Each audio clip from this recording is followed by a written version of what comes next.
Bonjour, je me présente Myriam Megora, étudiante à la maîtrise en biochimie et j'ai le plaisir aujourd'hui de vous présenter mon projet qui s'intitule Optimisation des paramètres de lyophilisation et conservation de la diaminoxydase d'origine végétale en présence de cryoprotecteurs, sous la direction du professeur Matescu. La diaminoxydase est une oxydoréductase à cuivre qui catalyse la désamination oxydative des amines biogènes telles que la putrescine, la cadavérine et l'histamine, produisant l'imidazole acétaldéhyde, l'ammoniac et le peroxyde d'hydrogène qui sera à son tour dégradé par la catalase en eau et oxygène nécessaires pour la réaction. La diaminoxydase d'origine végétale est proposée comme agent thérapeutique afin de minimiser les effets néfastes de l'histamine.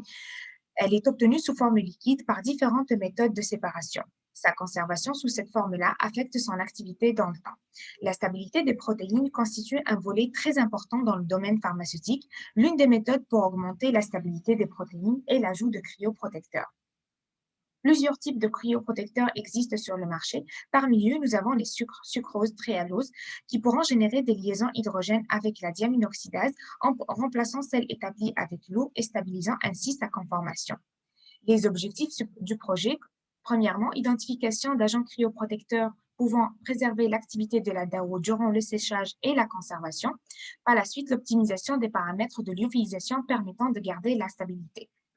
La méthodologie de travail consiste à la première étape et la formulation initiale de la diaminoxydase avec les cryoprotecteurs sucrose et tréhalose. Par la suite, une congélation entre moins 50 et moins 80 degrés pour une durée de 24 heures. Et enfin, la lyophilisation qui se fait à deux échelles différentes, à l'échelle pilote et à petite échelle. À petite échelle. Bien sûr, avant et après chaque étape, on procède à un dosage de l'activité de la diaminoxydase et ensuite on procédera à un dosage de l'humidité résiduelle par thermogravimétrie et le stockage des poudres se fera à deux températures différentes, 4 degrés et moins 20 degrés pour une étude de stabilité de 1 à 12 mois. Les résultats obtenus, des résultats obtenus sur l'effet de la lyophilisation sur l'activité de la diaminoxydase à petite échelle, on voit que l'activité de la DAO est préservée jusqu'à 80 degrés, que ce soit en présence ou en absence de cryoprotecteur. Contrairement à l'échelle pilote où on a une très grosse perte d'activité, surtout dans les échantillons sans formulation et aussi avec formulation sucrose, contrairement aux échantillons avec formulation tréhalose qui ont préservé 50% de l'activité. Par la suite, on voulait voir l'effet des cryoprotecteurs sur l'activité de la diaminoxydase et les résultats obtenus sur une période de 6 mois avec les échantillons lyophilisés en benchtop ont montré en présence de cryoprotecteurs sucrose et tréhalose, l'activité est mieux préservée qu'en leur absence. Enfin, on a procédé à l'étude de la stabilité de la diaminoxydase à des températures de conservation différentes, en présence de cryoprotecteurs bien sûr et en absence pour notre contrôle.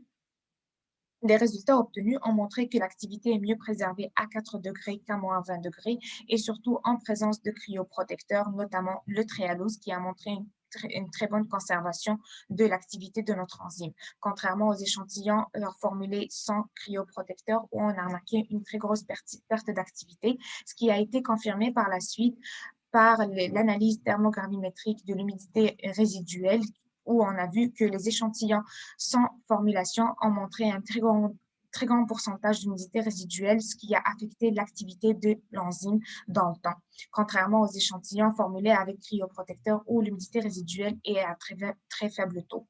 En conclusion, les essais préliminaires montrent qu'on a une perte approximative de 20% de l'activité enzymatique durant la lyophilisation à petite échelle. L'activité enzymatique des poudres est mieux préservée en présence de sucrose et tréhalose et le tréhalose reste le meilleur agent cryoprotecteur pour la lyophilisation et la conservation de notre enzyme. Alors, pour les perspectives du projet, on va procéder à la variation des ratios DAO cryoprotecteur afin d'optimiser la lyophilisation à l'échelle pilote et aussi la conservation de l'activité enzymatique de la DAO. À la fin, je tiens à remercier le département de chimie, la Fondation Courtois pour la subvention du projet, le CERMU et le Centre national en électrochimie et en technologie environnementale de Shawinigan, le CNET, où la lyophilisation à l'échelle pilote a été faite, et aussi pour le conseil de leurs chercheurs pour notre projet. Et à la fin, je tiens à vous remercier, vous, de votre attention. Merci.